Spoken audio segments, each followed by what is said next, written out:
Alors les premières tendances, mais il faudra en continuer à attendre le reste de la soirée, sont qu'on a plutôt une majorité relative pour le nouveau Front populaire et les divers gauches, qui semble assez large, même si ce n'est pas une majorité absolue. Et ensuite, il y a le parti présidentiel, et enfin seulement le Rassemblement national. Donc c'est plutôt une victoire pour la gauche, une défaite pour le Rassemblement national par rapport au premier tour, ce qui montre que le Front républicain, et surtout la surmobilisation, parce qu'il y a eu une remobilisation aussi de l'électorat lors de ce deuxième tour, ont permis en fait de faire barrage.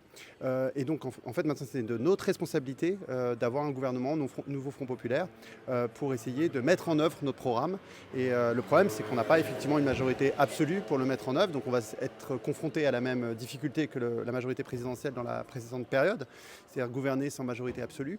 Mais néanmoins, je pense qu'il est urgent pour les citoyens, les citoyennes et les Marseillais notamment, qu'on mette en œuvre une politique de redistribution des richesses, d'augmentation du pouvoir d'achat, de transition écologique. Je pense qu'ils attendent ça. Donc on ne peut pas se permettre la paralysie. Donc je pense qu'il nous faut un gouvernement. Et comment choisir ce gouvernement et comment choisir le Premier ministre, je pense que l'ensemble des députés du nouveau Front populaire doivent trouver le moyen d'avoir un Premier ministre qui fasse consensus et de mettre en œuvre notre politique et notre programme.